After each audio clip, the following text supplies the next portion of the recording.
Hey, Mike here. I just wanted to let you know that you can listen to Dark Poutine early and ad-free on Amazon Music, included with Prime. You're about to listen to a historical episode of Dark Poutine. After episode 149, you will find Scott is no longer with the show. In an effort to maintain continuity and offer listeners as many episodes as possible, we are leaving the episodes in which he co-hosted intact. Thank you.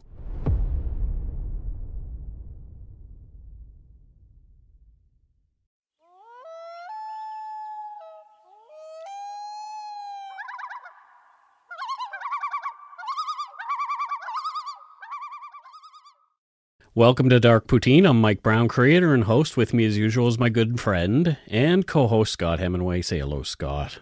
Hi. Wow, the enthusiasm is just... I was trying to think of a new witty thing to say. As you could tell, it did not go well. Yeah, you and witty don't go along. Well, shut your face.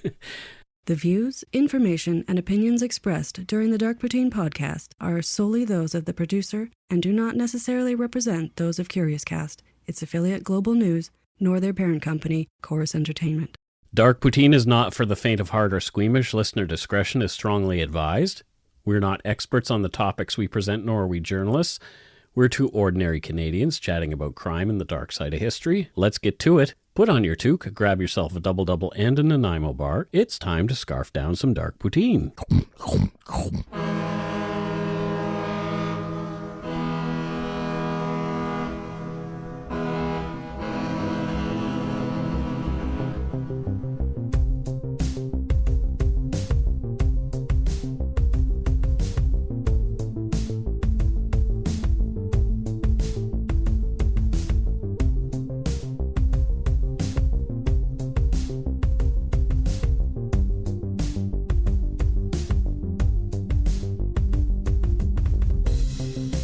Welcome back, folks. This is episode 106 and our first episode of the new year and a new decade. This is true. It's the 20s. We can finally refer to the decade that we're in. As the 20s. As the decade that we're in. I've always wanted to. Yeah. Well, I was born in the 60s. Yeah.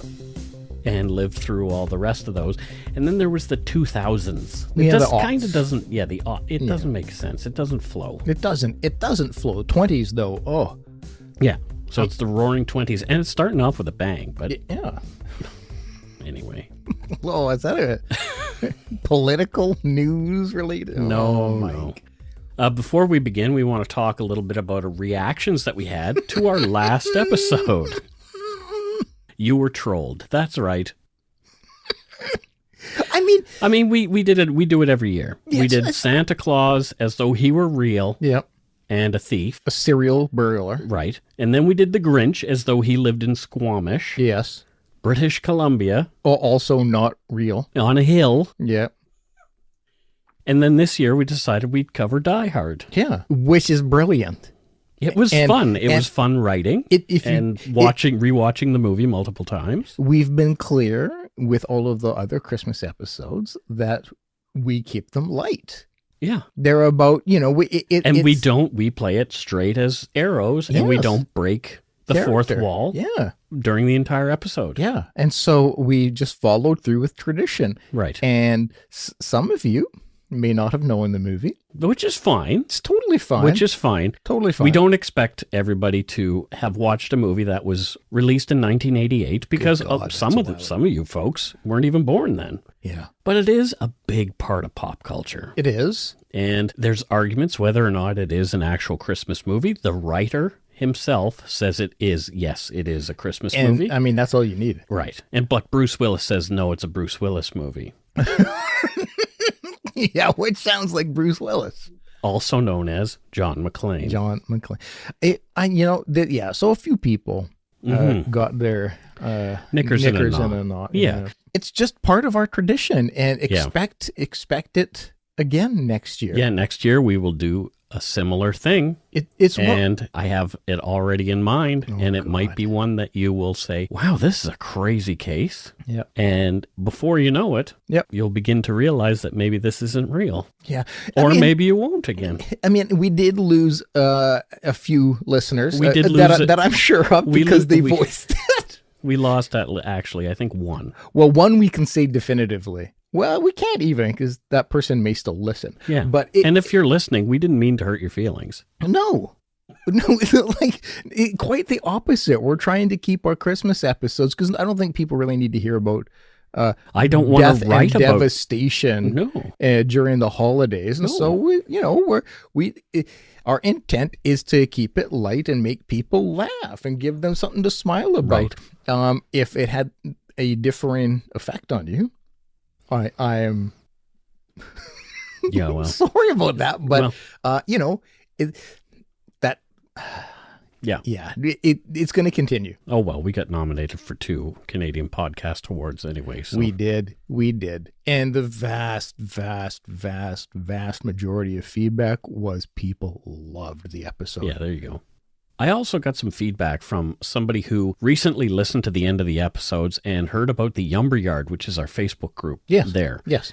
And she said, I don't typically listen to the end of episodes, so I don't hear that kind of thing. So we're telling you here at the beginning of the episode, we have a Facebook group. Yeah. It is called the Yumber Yard. Come on and join it. You will be one of over 6,000 people there. Yeah, and it is for the size that it is. Very respectful. It is a very respectful and incredible little group.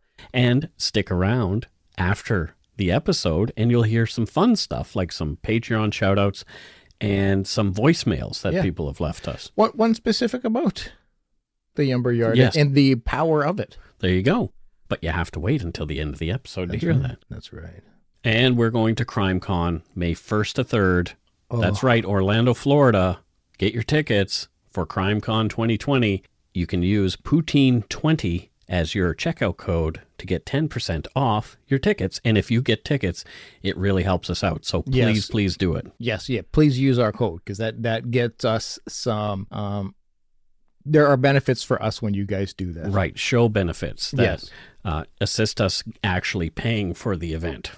And also further events, because if it's deemed that we're getting a lot of listeners, we'll be invited back. Yeah, we'll be invited back, and which is what happened this year. Yeah, and we would like that.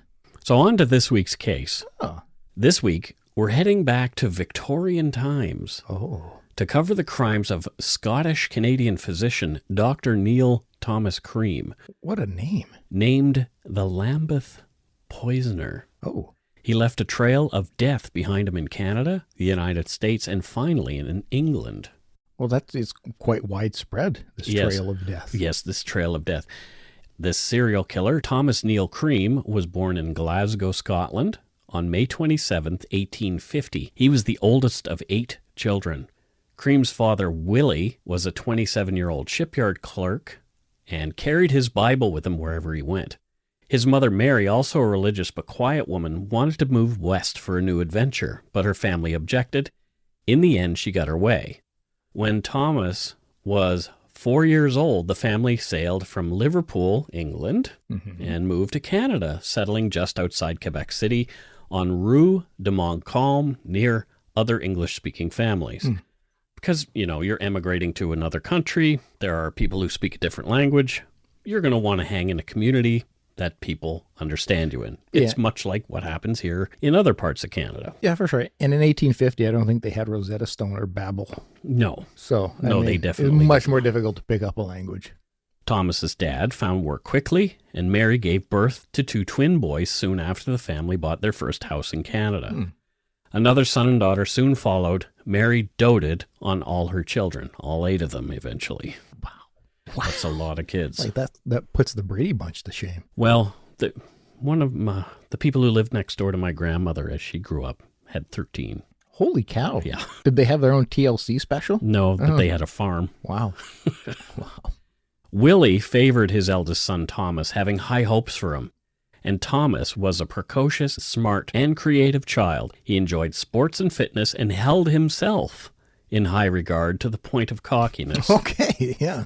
His father also taught him hunting. As with many of these older cases, some of the stories may be hyperbole that authors use to fill in some of the gaps in stories. Although finding a corroborating source is difficult and almost impossible in some cases, some of these stories can be compelling, so this one is kind of worth telling. Yeah. One of the stories is that the Cream family had a dog that died after ingesting rat poison that someone had left lying around. The story goes that young Thomas, who did not like the dog at all, got his father's permission to autopsy the dog in the woodshed. What the what now? Right. I'm a parent.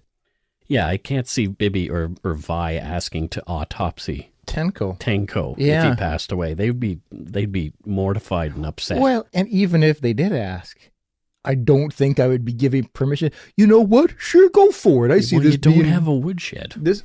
Little do you know. True. Well, you could do it in the basement, I guess. Yeah, it's kind of woodish. Yeah, but it's a weird thing to want to autopsy your dog. Yeah. I might question. So why do you want to autopsy the dog? That's a great question, Daddy. Because Perhaps I want to play around in his entrails as I'm going to become a serial killer in later life. You know what? Let's go ahead then. There you go. Thomas grew into a fine-looking and distinguished, albeit slightly cross-eyed young gentleman, and began an education in medicine, studying at McGill University in Montreal. And we're looking at a picture of him now. He's wearing his silk top hat and a very fine suit and collar, with his big bushy mustache and oddly crossed eyes. And we're not making fun of you if you have crossed eyes, but we think it's kind of amusing that a serial killer was cross-eyed. Yeah, and I'm looking. That's a great portrait. Mm-hmm. I mean, that's a great photo. That is a well-pressed suit. Yeah. This is not Photoshop. That is a well-pressed suit. Definitely. He looks dapper as hell. Yep. The cover of this book, though, didn't give any hint of the dark story going on inside. Oh. It was here at McGill that Thomas made his first foray into crime in 1874, 2 years into his medical degree. Mm-hmm. He liked fine things and tended to live a little beyond his means, getting himself into debt. So he took out a $1,000 insurance policy on his belongings. I'm assuming that's probably equivalent to like $500,000 Sure. now. I don't know. I mean, It's a lot of money in those days. In the 1800s, in the 1870s, that would definitely be a lot of money. Yeah. He orchestrated a fire in his apartment at 106 Mansfield Street that burned some things he didn't really care about. Like the dog? No, just books and stuff. Yeah, who cares Yeah. about those? The insurance investigators were suspicious at first, but eventually paid out a portion of Thomas's claim. Well, I mean, that's good for Thomas. It's not good for the insurance industry. No. Cream was also drinking and visiting local prostitutes. Oh, Cream. Despite his medical training in 1874, he contracted syphilis. Oh, Cream. He was suffering from massive headaches as a symptom of his venereal disease, and a colleague prescribed him morphine, telling him he'd eventually go insane. I prescribed him morphine. Yes. Well, for the headaches. God, the 1800s. Yeah. Wow. Cream became hopelessly addicted to the cure for his headaches, but morphine was much easier to acquire than if this story were more contemporary. Both syphilis and addiction had a strong hold on the young man. Yeah. Addiction will do that. It definitely, yes, I can attest to that. I'm just caught up in morphine. Yeah. Yeah. It's pretty wow. bad. Like that's the tree here. This will help you get better. No, this will help you get whacked out of your mind. Exactly. In spite of the health setback, Cream continued his education and graduated as an MD in 1876. He'd become an expert in the use of chloroform, a relatively new anesthetic. Mm-hmm. Yep. Soon after graduation, Thomas met Flora Eliza Brooks, a young woman from nearby Waterloo, Ontario. Oh. Again, apparently forgetting his medical training, Flora became pregnant almost instantly. Yeah. You know what? You know the expression, practice what you preach. I guess he's so. He's not adhering to. You're right. When Flora's parents found out about her predicament, they demanded the young couple get married. Mm-hmm. And even today, if that happens, people will demand that exact same thing. It was much more serious back then. Yeah. Now, with his syphilis, please tell me, I hope to hell, you probably didn't find it in your research, but I hope to hell at least 4 people said to him, you need to put a cream on that. No. Because Cream? No. His name's Cream? I know. Cream? That's funny. Yeah. Thomas had plans for his life that didn't really suit him having a wife or child so early, especially as Cream planned to head to London to further his education in Britain, across the water. Yeah, it sounds like he's considering them extra baggage. Thomas convinced Flora to allow him to perform a secret abortion. Oh, God. Well, rather than, he is a doctor, rather than send her to somebody else. Uh-huh. Yeah, sure. Yeah, he was a medical doctor and surgeon, so. Yep, well. After the surgery, the couple's secret was outed when Flora began bleeding heavily and required another doctor's help, as Thomas sat drinking in a hotel bar nearby. He's quite the fella. He sounds like a great guy. Yeah, he really does. Flora's parents were again livid, but Thomas agreed to marry Flora to shut them up. He had a plan to escape that no one knew about. On September 12, 1876, the day after the couple's nuptials, Thomas snuck out of the house and onto a passenger ship bound for England and an internship at St. Thomas's Hospital in South London. Are you kidding me? So, I'm not kidding. He just, peace out, sneaks out. Day after they got married. Yeah. See ya. What the hell? What? Bye, Flora. Wow. Hey, yeah, when she wakes up. Yeah. Holy shit. In 1877, still in England, Cream received a telegram telling him that Flora had passed away from consumption, also known as tuberculosis or the White Plague. And tuberculosis does not seem like a fun time. From WebMD.com, the symptoms of active TB include, quote, a cough that lasts more than 3 weeks, chest pain, coughing up blood, feeling tired all the time, night sweats, chills, fever, loss of appetite, weight loss. If you have any of these symptoms, see your doctor and get tested. Get medical help right away if you have chest pain. I think I have TB. I knew that was going to happen. Yeah. Well, legit. You do tend to sleep a lot. I do. I don't know if you're coughing up blood, though, are you? No. Well, but definitely. Yeah. The disease may also be latent, so you might need to get a blood or skin test to determine whether or not you have it. So you may actually have TB. I've always wanted to say that I've got consumption. You've got the tuberculosis. Yeah. No, you don't want to die have of to consumption. Say that. Throughout history, until scientific advances got it under control, tuberculosis was a popular topic in art and literature. In the 19th century, its influence reached its peak and was called the Romantic disease. Oh.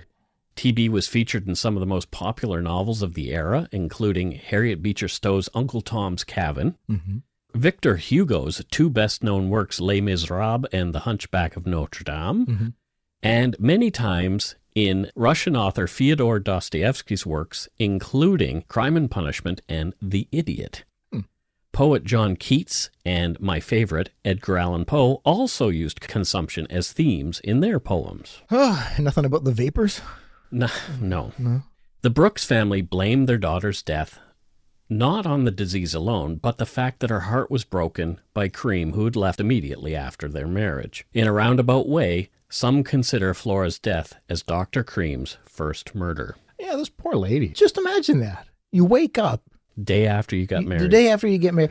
Gone. Like you just see a Dr. Cream-shaped hole in the side of the wall. If my math serves me correct, it's about a year later that she passed away. Yeah. Yeah, so I can imagine that's a year of just heartache and just, I give up. Yep. Not taking the best care of yourself. But Cream didn't react the way you think that he would. Even if he didn't really care for her, he probably would have went, oh, that's too bad.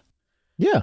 But it does completely. That sucks. But he wasn't overly upset hearing Flora passed away. In fact, he thought it was an opportunity.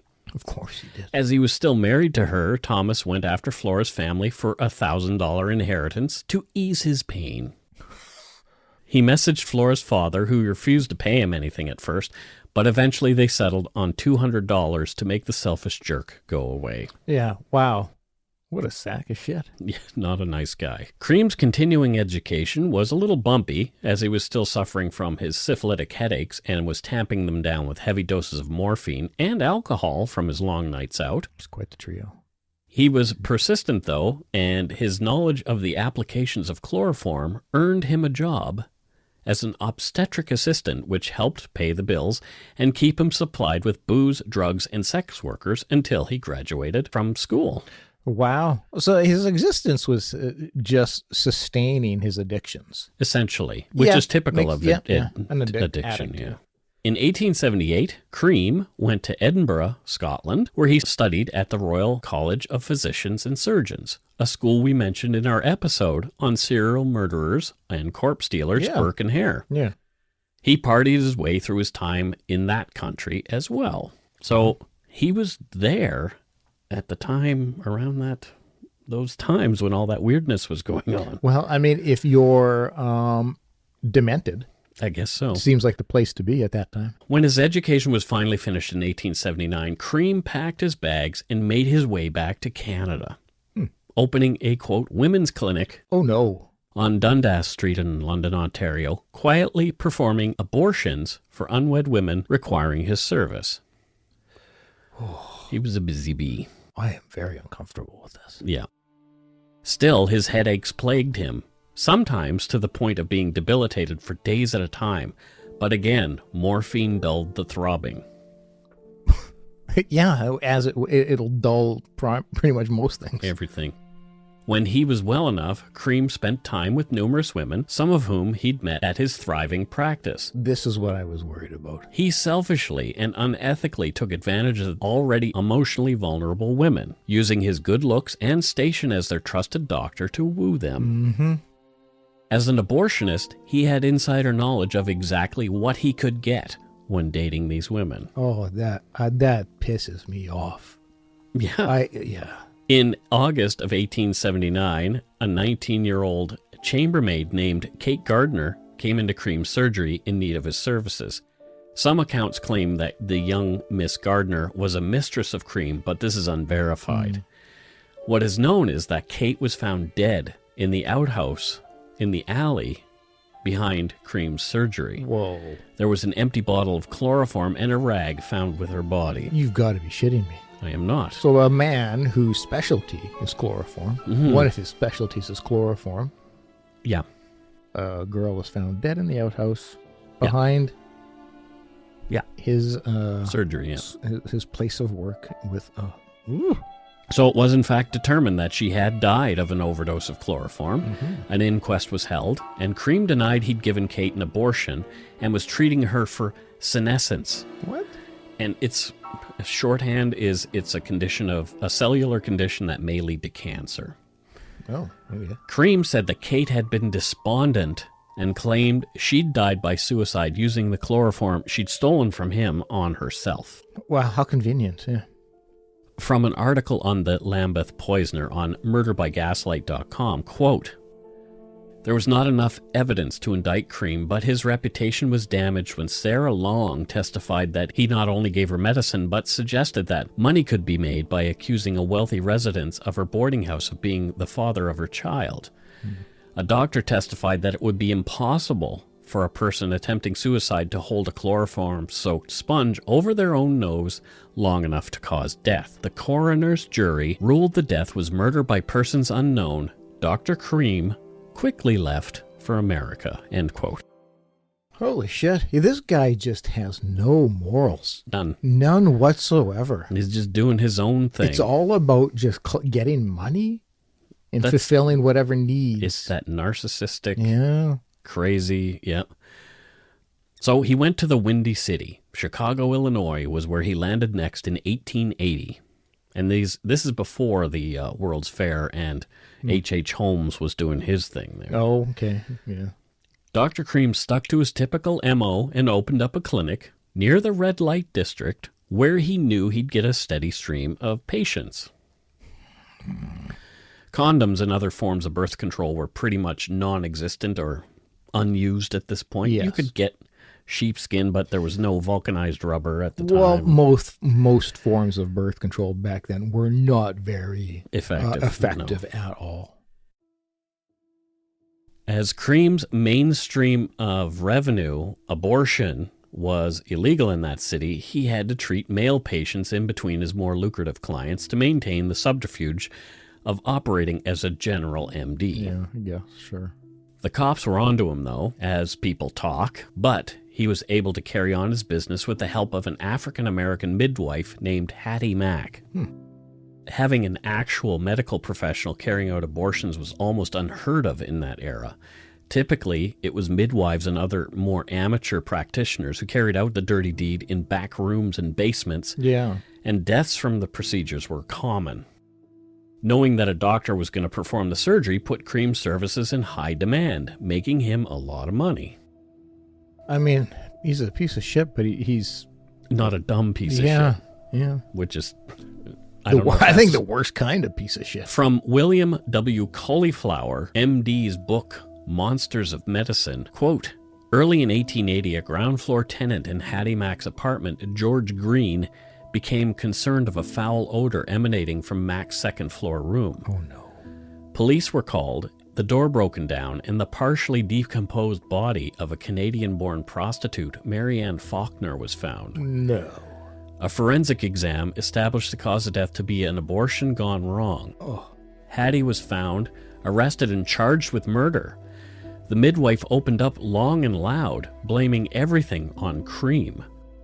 Green, the tenant, confirmed her story that Cream had made frequent visits to the apartment during the preceding weeks. Cream was arrested and found himself in jail, charged with murder. Okay. End quote. Oh, all right. He's in the big house. Hattie Mack testified on behalf of the prosecution at Cream's trial, claiming she'd been forced to take in Mary Ann Faulkner as a roommate so Cream could perform an abortion. Cream had botched the abortion, and in spite of his best efforts, the young woman had died of sepsis, which is like that's not infection. that's not a good way to go.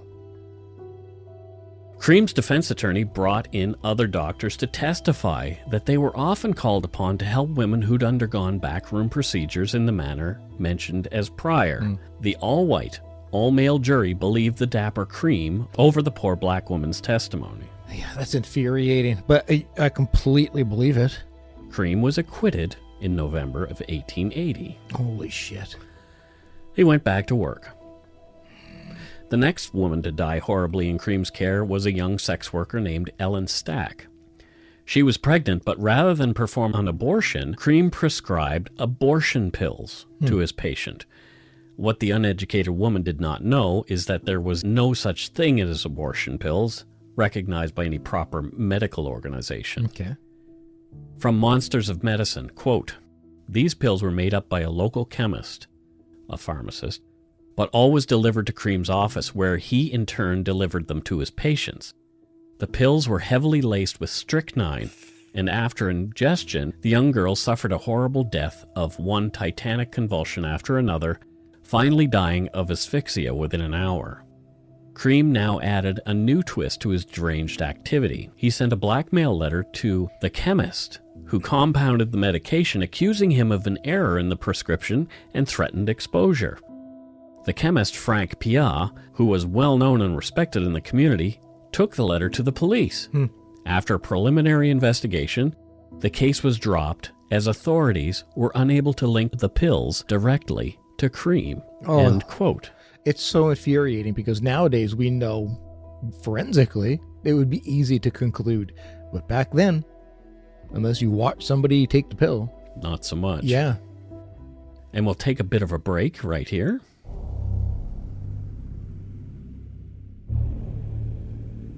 And we're back. Cream continued using blackmail as a means to make money, using his position as a physician and intimate knowledge of people's health as his leverage. If you were wealthy and you came into him for treatment for, say, a venereal disease, you might find yourself in a pickle, as the doctor threatened to reveal your embarrassing predicament or stay quiet for a fee. Oh my God, I loathe this human being. He was also known to use rich widows for their fortunes, bleeding them dry with promises of companionship and hints of marriage. Holy shit, what a despicable man. Right? My God. Seeing the gullibility of the masses, Cream created and began selling his own magic elixir he claimed would treat epilepsy. One man who came for the treatment for the disorder was a wealthy 61-year-old man named Daniel Stott. With Stott came his pretty 33-year-old wife, Julia, who caught Cream's attention. Soon, over a course of visits, the two became romantically involved. But Daniel was starting to get wise to the affair. I see where this is going. According to the September 22nd, 1881 edition of the Chicago Tribune, Julia Stott came alone to Cream's office to pick up her husband's medication on June 11th, 1881. Dr. Cream gave her a prescription and told her to go to Buck and Rayner's druggists and get it filled. After obtaining the prescription, Julia returned to Dr. Cream's office. The doctor took the medicine from her, and she saw him put some white powder into it. It's believed that Julia and Dr. Cream then had sex in his office as she waited for the train. When Julia returned home, she gave the medicine to Daniel as prescribed by Dr. Cream, and Daniel died short after. Daniel was quickly buried. There was no initial suspicion, as he'd been quite sickly at the time. And old. It was Cream himself who tipped the authorities off about Stott's poisoning. He telegrammed the coroner, stating he believed the businessman had been poisoned by an incompetent druggist, and it was his intention to sue for damages on Julia's behalf. Oh my shit. A dog was given a dose of the medicine prescribed by Cream to Stott, and sure enough, in 15 minutes the dog died. It was determined that there had been enough strychnine in it to kill at least 3 people. Oh my shit. Sure enough, after exhumation and examination, Stott's body testified to having been poisoned in the same way. Oh, so they could determine. Okay. Well, they determined by the contents of his stomach, because it kills you so quickly it doesn't absorb. Okay. Yeah. Strychnine poisoning is not a pleasant way to go. From an article on the now-defunct crimemagazine.com, quote, between 10 and 20 minutes after taking the poison, head and neck muscles start to spasm. The face spasms as well, presenting with what doctors call rhizus sardonicus, the familiar grimace so common with strychnine poisoning, and also tetanus and epileptic fits. So you can see why he would poison somebody who was epileptic. Yes. I mean, as we mentioned, he's not stupid. The article goes on to say convulsions spread throughout the victim's body and instantly become worse even with the slightest stimulus, such as light or an increase in room temperature. Wow. The convulsions build until the victim is continuously racked, with the entire body spasming to the point where only the victim's head and heels will actually touch the floor. Oh my God. Other effects are lactic acidosis, a painful building of acid within the muscles. You get that after you've worked out or run. Yeah. Hyperthermia, a massive swift increase in the victim's temperature, as opposed to hypothermia, which is a drop. Yeah. Rhabdomyolysis, which is a breakdown of the muscle fibers that leaches myoglobin into the bloodstream, often resulting in kidney damage. Death is usually caused by either paralysis of the lungs resulting in suffocation, or by extreme muscular exhaustion from the convulsions that usually occur 2 to 3 hours after the victim has taken the initial dose. But we see that the dog, for example, died within 15 minutes. Yeah. So these are very high doses. Yeah. Throughout those hours, the victim is usually at least partially conscious and always in the most excruciating pain. As such, strychnine is certainly the perfect weapon of choice for anyone seeking not only to kill their victims, but also to inflict the maximum level of physical and mental anguish. Yeah. So he was a sadist as well. Yeah. Yeah. Like that is absolute torture. What the effects of strychnine just sound like. The way you go is either you suffocate, you can't breathe, or your body just gives up. So fatigued it says, I'm done. Yep. It's crazy. Like, holy shit. After talking to all involved, police and prosecutors determined that it was Cream who'd poisoned Stott for cash and to keep the affair between he and Julia quiet. Julia, looking at charges herself, turned state's evidence and testified against her former lover at trial. Julia's 10-year-old daughter, Amy, testified against Cream as well, stating, Dr. Cream told me he loved my mother and would like her as his own.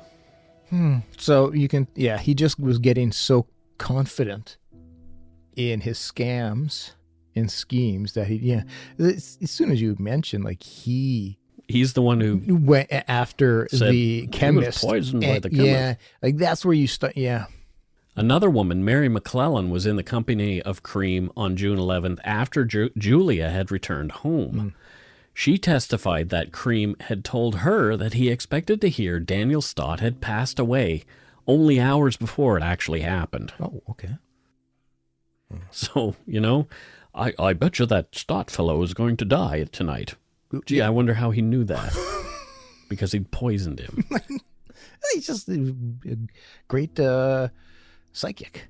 Yeah. Early Kreskin. In his defense, Cream, of course, claimed Julia was evil and had planned on her own to kill her husband and frame him. The jury saw through Cream's crapola. From Monsters of Medicine, quote, on September 23, 1881, they found Cream guilty of murder and sentenced him to life in prison and to spend 1 day each year in solitary confinement.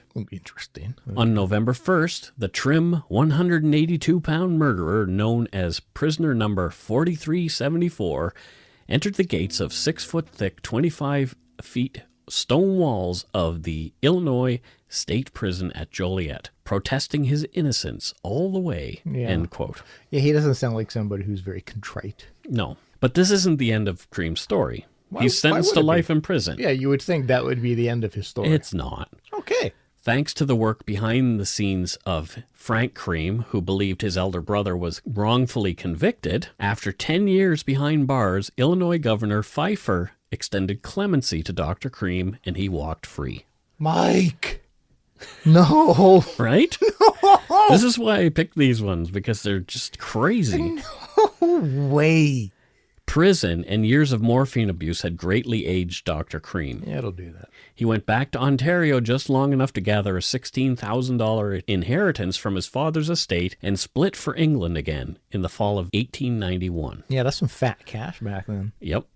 Cream got a room in a boarding house across the street from St. Thomas Hospital, the same one that he'd been at in London. Mm-hmm. But now he was calling himself Dr. Thomas Neill. Oh, all right. I wonder why he wasn't using his real name. Well, the doctor was a shadow of the strapping young man he'd once been. He still suffered from the headaches, and no doubt his syphilis had progressed mightily. From murderbygaslight.com, someone who knew him in London described him this way, quote, "Women were his preoccupation, and his talk of them far from agreeable. He carried pornographic photographs, which he was ready to display. He was in the habit of taking pills, which he said were compounded of strychnine, morphia, cocaine, and of which effect he declared was an aphrodisiac. Mm-hmm. In short, he was a degenerate of filthy habits and practices." End quote. That sounds about right. Yeah, it definitely does. Yeah.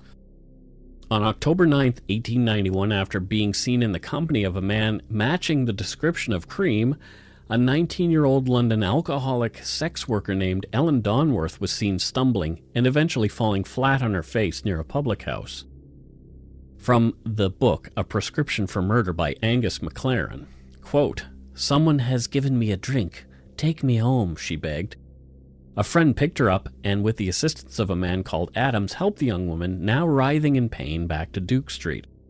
Her landlady at first took her trembling and twitching for signs of excessive drinking. But in between her bouts of agonizing convulsions, Ellen Dunworth was able to mumble, "A tall gentleman with cross eyes and a silk hat and bushy whiskers gave me a drink, twice out of a bottle with white stuff in it." Little attention was initially paid to her ravings. End quote. Just like a word of advice to people out there. Don't drink anything from a stranger, especially if it has white things. Yeah. Globules in it. A doctor was called who recognized strychnine poisoning, and although Ellen was rushed to the hospital, she died on the way. Strychnine poisoning was later confirmed as the cause of death. Exactly a week later, another alcoholic sex worker, a 27-year-old named Matilda Clover, died convulsing and writhing in pain at her boarding house on Lambeth Road. She claimed a man who called himself Fred had poisoned her. A letter was found in her room from a man calling himself Fred, asking her to meet outside the Canterbury public house, reminding her that he'd recently bought her a new pair of boots. Oddly, he'd also asked her to bring the note and its envelope with her, a task she neglected to complete, leaving the evidence behind. At first, it was thought she died in delirium tremens as a result of her alcoholism. From addictioncenter.com, quote, delirium tremens is a condition which characterizes extreme alcohol withdrawal.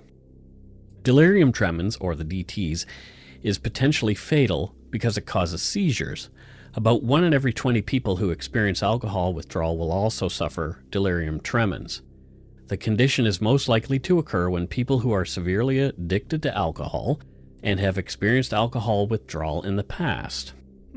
Most symptoms of delirium tremens usually begin within 2 or 3 days after the person stops drinking, sometimes the day after.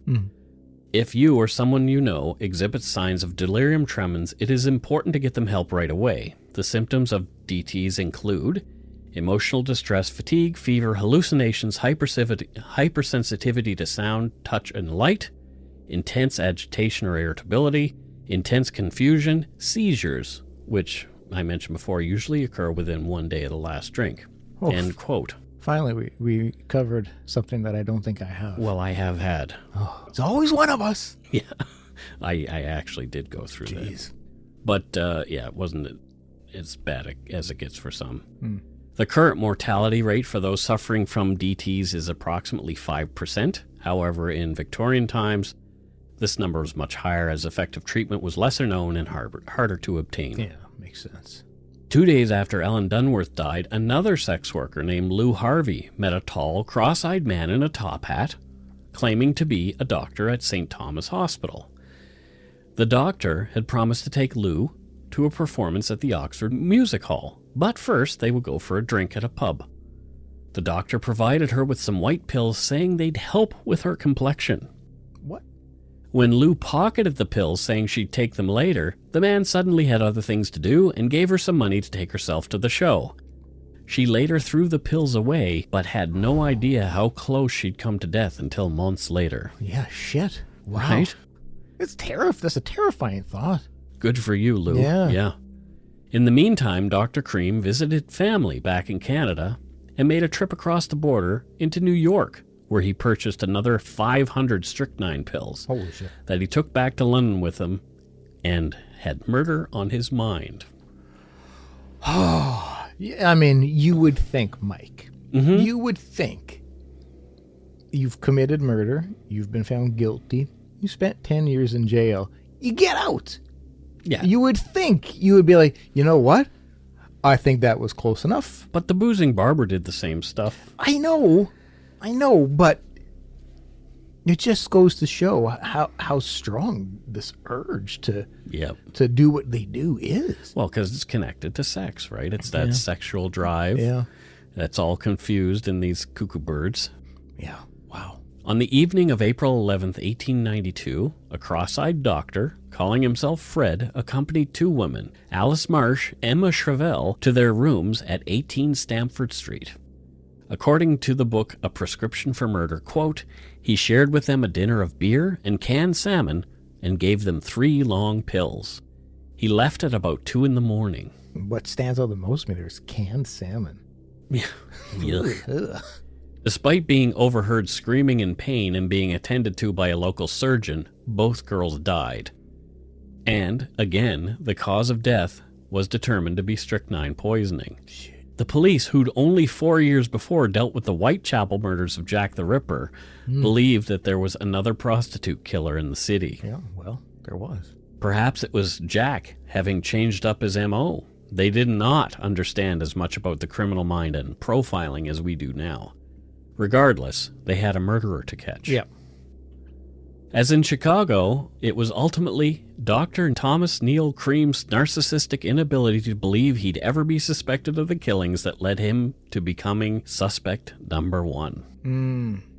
From an article about Dr. Cream on the website CanadaHistory.com, quote, Cream could have escaped suspicion for these murders had he stayed quiet and kept to himself. Instead, he wrote letters under false names in an attempt to cast suspicion on innocent people and extort money from potential suspects.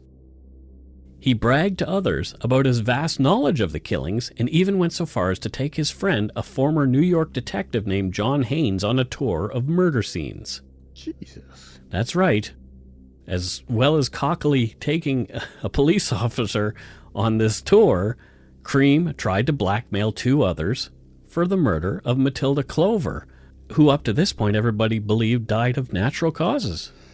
So her case was reopened, and Cream was believed responsible. Mm-hmm. He was arrested and charged with her murder, and the Lambeth Poisoner was tried over 4 days in 1892. That's a quick trial. As well as other evidence collected by investigators, it was dramatic testimony of Lou Harvey that sealed his fate. Mm-hmm.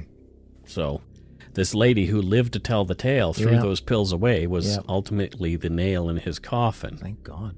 After deliberating a mere 10 minutes, the jury came back with a guilty verdict. Holy shit, 4-day trial, 10-minute jury. Murder trial. Wow. Yeah. Wow. The judge read the sentence, quote, Thomas Neill Cream, it is the sentence of this court that you be taken from this place to a lawful prison, and thence to a place of execution, where you shall be hanged by the neck until dead, and that your body shall be cut down and buried within the precincts of the prison in which you were last confined before execution.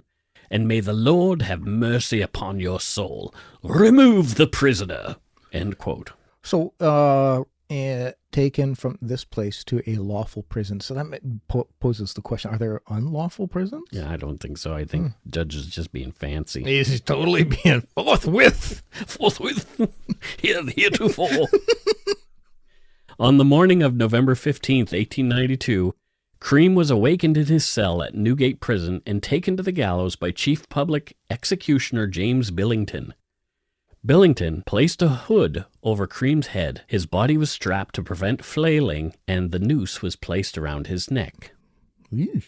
Billington later stated that Cream's last words, interrupted by the opening of the trap and the snap of the noose, were, "I am Jack." Wow. Okay.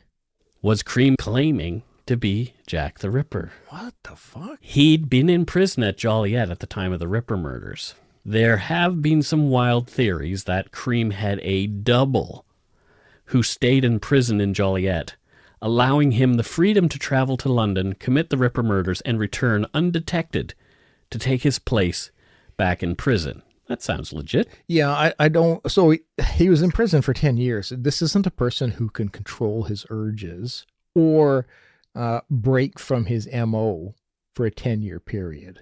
What are you talking about? Well, so if he had somebody, a decoy in prison for him, he would, that 10-year period. Right. No, but it was only for the time that he needed the, So just for the time of the crimes, like he would correct. have somebody come in and, yeah. Oh, Jesus. Yeah, that sounds, Yeah, this is totally. why you didn't understand, because it's fucking hogwash. Exactly. Yeah, I know that. I totally, because if you have that ability, why not just escape? Yeah. Well, and who's this person you can convince? He come stay in prison for my place in prison for a while. dear cross-eyed men with big mustaches and fancy suits, please come and If you have free time, please reply. willing to pay. Must like prison. Well, so that's it for this week's case. Man. What did you think of that guy? All I could envision the whole time is this would make a great episode of The Nick. I think maybe In some. new regards, it seems like it could have been based on. Well, definitely the addiction part. Yeah, exactly. Yeah, because that guy was quite quackers. What a dinkhole this guy is. Jesus Christ. Like full on dinkhole. Yeah. My God. Oh my. My God. Yeah. Dinkhole is a good word. And I want to say, like, you couldn't get away with this nowadays, but no, people still do. Yeah, there's still dinkholes. Yeah. My God. Yeah. Yeah. You don't need to be in Victorian England to have a dinkhole. No, or be one. Yeah. Wow. Yeah. Wow. Well, thanks for this one, Mike. You're welcome. Yeah. So let's get to some voicemails. Forthwith, we'll get to the voicemails. Yes, if you want to leave us one, you can call 877 327-5786 or 1-877-DARK-PTN. That's Dark Pitten. Do so, chaps. Do so. And our first voicemail is from a guy named Cade, and he had some nice things to say about folks in the lumberyard. Super. Hey guys, this is Cade calling from Wetaskiwin, Alberta. I'm a big fan of the show. Really appreciate all the work that you guys do, taking really difficult topics and really difficult subject matter and making it accessible for all of our delicate Canadian sensibilities. It's really helped me through a lot of dark times. And as much as I want to thank you guys, I'm more calling in to thank the lumberyard. The last couple of days here, I've made a post on there asking for them to kind of give some shout-outs, some words of love towards my good friend Nikki, who is really having a tough time with some mental health and some mental illness issues. And she's just a phenomenal person, one of the best people that I know, and really just was looking for some support. And the lumberyard came out in full force, giving so many words of love and encouragement and support to someone they've never even met. And that's something that I really appreciated, something that I think is amazing and that you don't find in a whole lot of communities online. I passed on every single message to her, and she cried, and she's doing better. Your guys' words of encouragement definitely mean a lot and are definitely making a difference. So I just wanted to thank the community. Thank you to you guys for fostering this kind of community where we can be so supportive of our fellow Canadians and fellow people in the world. And I just really appreciate it. So thanks so much, guys. Go shit in your hats and keep up the good work. Thank you so much, Cade. That is awesome. It's really, really heartwarming and powerful hearing that. That little place we created is helping somebody who's struggling. Yeah. It's really nice. Exactly. Like in there this week, we see people talking about the fires in Australia a lot and you know, calling for help for people and those kind of things. So I've seen a good chunk of posts the last 2 weeks, because this can be a very difficult time. The holidays can be a very difficult time for a lot of people, and there have been a lot of people on there who were asking for some emotional support, and it was just great turnout after great turnout. So we got 4 great messages this week. Here's another one from somebody from Oregon, just down the way. Hi, Mike and Scott. My name is Jillian Bergman, and I'm calling from Corvallis, Oregon, home of the Oregon State University Beavers. I just finished getting all caught up on all the episodes of your podcast, so I wanted to call and say hi and say thank you for all of the great work that you're doing. It's been really exciting to listen from the beginning and see how your show has evolved over the past 2 years, find out about how all these different parts of your show came to be. I was referred to you by Georgia and Karen of My Favorite Murder, and I'm so glad that I heard about you all. I really appreciate how empathetic you are and how focused you are on giving respect and sensitivity to the victims and all of the stories that you tell. So yeah, thank you so much for all of the work that you do.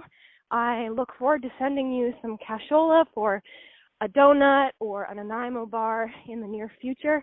So yeah, thank you for everything, and go shit in your hat. Bye-bye. Thank you so much. We love that go shit in your hat as a sort of. What a hat shitting. Yeah.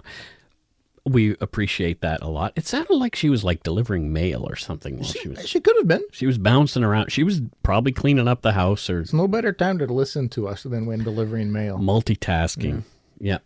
But thank you so much. Thank you so much. It means a lot when we get voicemails from you folks. And I do love Portland. I want to go someday. I like Corvallis. Have you ever been? No. Yeah, I've been all over Oregon. I love Oregon. I have not. I want to. All right. Next up, we have somebody from Hanover, Ontario. Hello. My name is Kathy. First, I just want to thank you for your great podcast. I enjoy your brilliant personalities and the humanity you put into these stories. I wanted to draw your attention to a story from my hometown of Hanover, Ontario, and the tragic murder of Christine Heron. Other people have told her story over the years, but I really feel you guys would do it in a way that honors her life of 15 years and her family before the monster came and took her. Thank you. Wow. Oh, wow, indeed. That is a case that's on our list to do at some point. And it really pleases me and makes me feel good about what we do when we hear somebody say, we think you can bring to this case the compassion and attention needed, because we really do try to display a love for victims. Yeah. And so it's really kind to hear that. So thank you. And last up, we had a message from a Canadian in Spain. Hey, Mike and Scott. How's it going? This is Alicia. I'm calling you from Spain. No, I am not an exchange student. I am a Canadian who just found her happy place elsewhere. That being said, I love your podcast. It's amazing. I am probably one of the few lucky Canadians who can say that I have probably visited all of Canada. Before I moved away, I had the opportunity of working for one of Canada's main airlines, and I pretty much got to visit all of the country, and it's just so amazing. Every time I hear something in your podcast, I can say like, oh my God, I've been there. I know that place. And I mean, as Canadians, we travel a lot to the States and all that, but I'm one of the few lucky ones who can say, hey, been to Yellowknife, been to Gander, been to these places. So that's it, pretty cool. And yeah, I mean, sure, I found my happy place elsewhere. I live in Spain now, but your podcast is awesome.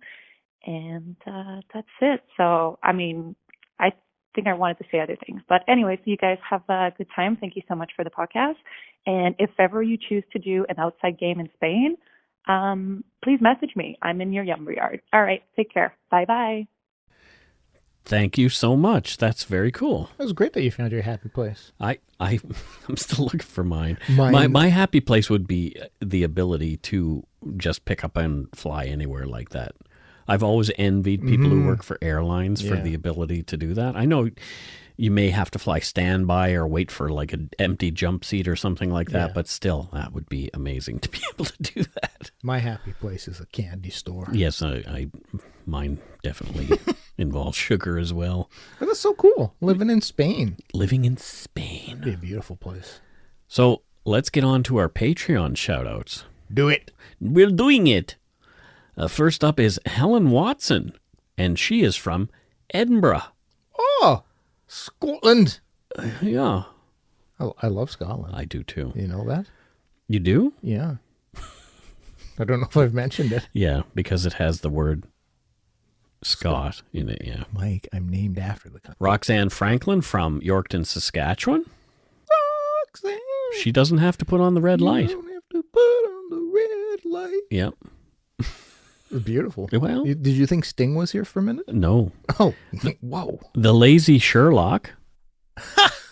It's our friend Ian Brannon. Oh. But we don't know where Ian's from. No, oh, you don't? No. Yeah, well, that doesn't mean we, Mike. Some of us know where the Lazy Sherlock is from. Okay. Yeah. Alabama. Abalama. Yeah, well, that's how some, yes. Mm-hmm. Yeah, Alabama. Okay, what does he do in Abalama? Well, you might think a private detective. Does he bam a lamb? Well, I mean, that's the song. Oh, I'm aware. Okay, what does he do? You're making this up. No. I just know so many people. Sometimes it's difficult what to. What does Ian do? Oh, Ian. Yeah. Makes plaster. Okay. With concrete. Just don't question it. Okay. Paintings. What does he paint? That's it. It's just a concrete. I get concrete it. in a frame. He's like the. Who's the splatter Banksy? guy? Oh, Pollock? Yeah, he's the Jackson Pollock of. No, it's legit just like concrete. That is actually probably art somewhere, just so you know. Probably. Yeah. Banana paint taped to a wall. Yeah. So thank you, Ian. Next up, we have Vanessa Lindsay from Ohatan, Alberta. Oh. Yeah. Owhatton. Owhatton. Owhatton. Where's Owhatton, Alberta? I don't know. I'm not going to look it up because I'm lazy. Yeah. Next up, we have... Thank you so much, Vanessa. Next up, we have Bridget Chang from Stillwell, Kansas. Hey, Bridget. Thank you, Bridget Chang. Bridget. Lauren Fitzroy from Verona, Pennsylvania. Why do I know the name Verona? Verona was the city in Romeo and Juliet. My Verona. No. No, not that? Well, No. it's close. Thank you, Lauren. Jennifer Trebon from Places Unknown, I guess. Did you know that's an actual place? What? Places Unknown. Yeah, no, I don't know. Yeah, that's the name. That's where she's from. It's from Places Unknown. Okay. Yeah, yeah. What does she do there? Unknown. No, it's known. Oh, okay. Yeah, she's a news anchor. Jennifer is a news anchor. She's a news anchor for the Unknown News Hour. So it was previously unknown. Yeah. But once you watch it, it's known news. No, it's still unknown. But it's because they gives us the Unknown News Hour, which also signifies they don't know what hour they're putting it on. You make my head hurt. So there's a lot of unknown. Like, what is it on? I don't know. They just pick a different time every day. No, there's no help. From somewhere in the UK is Samantha James. Oh, Where in the UK is she from? Wales. Wales. Okay. Yeah. She's Welsh. Yeah, she's Well, Welsh. There you go. Yep. Okay. Yeah, she's Welsh. And She makes Welsh's candy. it's Welch's candy. It's close enough, Mike. It's Yeah. close enough. She makes those wonderful gummy candies there. I like the grapey ones. Specifically grape flavor. They're so full of sugar they make me sweat. Yeah, she does specifically grape. She's a grapist, is what they call them in the industry. Oh, she's a little grapey. Yeah. No, they don't like to. They don't like to say that. That's Yeah. demeaning. No, she's a grapist. Well, thank you, Samantha, for being a grapist. She's the greatest grapist. Oh, this is terrible. Next up, we have Anita Swenson from Duluth, Minnesota. I do need Anita Swenson. I do need a Swenson. I need a man to hug and kiss. Yeah. I'm sure she's never heard No. this reference. So thank you, Anita. Yeah. Erin Elizabeth Ferguson, and she is from Kansas City, Missouri. Kansas. Thank you, Aaron. Kansas. Next, we have Angie. Yeah. Angie. You don't have to put on No, a different. red No, light. it's Rolling Stones. Oh, yeah, that's pretty close. I was pretty close. But where's Angie from? I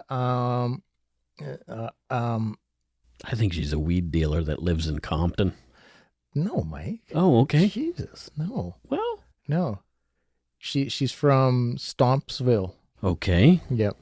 And that.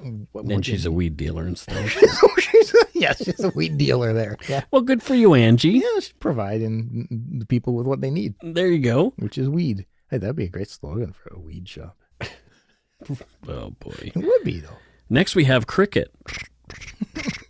Yep. Cricket. Where's Cricket from? The grass. Our backyard. Yeah. Your backyard. From our backyard. Okay. And, Well, thank you, Cricket. and Cricket for a living annoys us. Annoys us and eats bugs. Yeah. Eats other bugs. No, the bug part is good, but it's And grasses. I think they don't eat bugs. They do eat grass, don't they? I don't know. I need to brush up on my cricket you really do. knowledge. I always say that about you. Or is she a cricket player? No, Or is he a cricket player? no, neither. Or are they a cricket player? I don't know. No, just no. I told you. Angela. You don't have to put on the No, red. it's Angela Geist, and she's from New Braunfels, Texas. Oh, I thought you were going to go with New Brunswick for a minute. No, there. close. Not really. Well, thank you. Cody McLaughlin from Brampton, Ontario. Right on. Thank you, Cody. Brampton. I have a friend in Brampton. Do you? He's going to be in Orlando at the same time we are. Sweet. Patricia Stranad. She's from Burlington, Ontario. Hey, right on. Wait, so we're covering some more Ontario here. Ontarians. B Ontarios. Cindy Schroeder's. I don't know where she's from. Oh, Cindy Schroeder's. Yep. Yeah, from the Schroeder clan. Okay. Is she like the piano playing Schroeder from The Charlie Brown show? No.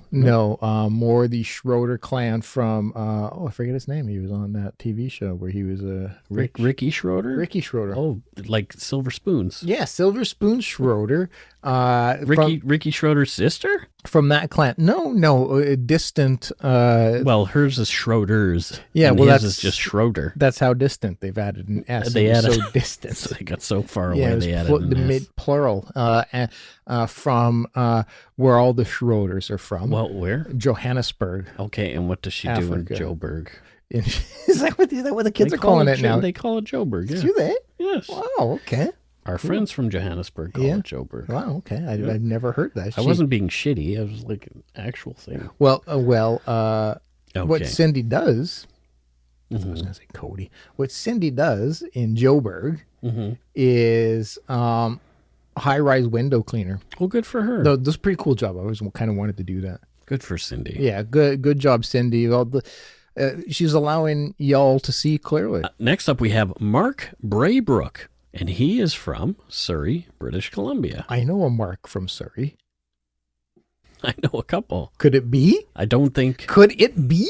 I don't know. Thank you, Mark. And last up, Alice Candy. Any relation to John? Holy shit, now I want candy. You always want candy. That is true. That is true. I think she works in Willy Wonka's chocolate factory. And she's the great glass elevator driver.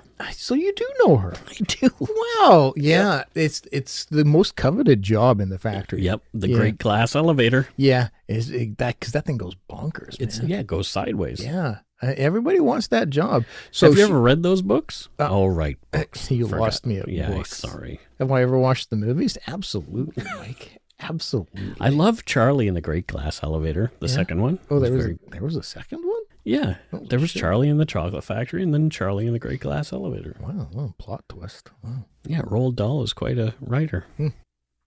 Here we have some PayPal donut money. Hello, Mike and Scott. I've been a fan of your amazing show for a long time. I wanted to send a little extra donut money over Christmas. I have recently had surgery, and you boys made my recovery so much better. Sitting up to sleep is not nice, but being able to listen to you truly helps me get by. Thank you for all that you do. You are appreciated beyond words. Many blessings to you and your families. Terry Temlett from Maple Ridge. Thank you, Terry. Oh, close by. Oh, Terry, sorry to hear about the surgery. Well, I guess she's better now. Yeah, but having to sit, did she say sit up to sleep? Yeah. God, that would be challenging. Yeah, that doesn't sound like fun. No. And here's one from Christine Cassis. Thank you guys for a wonderful podcast. You make my Monday at work more enjoyable. Sorry, it wasn't this Monday. I want to wish you guys a happy holiday season. I hope you guys continue to do what you do for many years to come. Keep up the good work. My Mondays depend on your podcast. No pressure. So the one passed, I guess we messed up. Well, we didn't really mess up. I needed a break. Yeah, you needed a week off. I was going crazy. It's the holidays. You can take a week. Here we have one from Jillian Bergman. Hi, Mike. I called the other week promising cash for a sweet treat, and here I am keeping that promise. Oh, well, that's nice. Please enjoy a donut or Nanaimo bar on me. Thank you, as always, for making such a thoughtful and well-written and often funny show. It's been wonderful to hear how the show has grown over the years, and it helped me get through many long days at work. I think people should be working at work, should they not? Screw that noise. Yeah, I'm not your supervisor, so I don't have to worry about it. I look forward to many more episodes in the new year. Happy holidays, and tell Scott to guess what I do. Hint, something with mushrooms, fungi. Cheers, Jillian from Corvallis, Oregon. So, yeah. Oh, shit. Don't tell me she's a mushroom farmer. She's probably a mushroom farmer. Oh, God. Yeah. Sounds like a terrible job. Yeah. Terrible job. Did I ever tell you that one of my mom's exes? It's Jillian from the earlier in the show. Oh! Corvallis, Scott. Mm-hmm. Yeah. Scott doesn't pay attention, Jillian. Why would I do. Why would I start now? Right?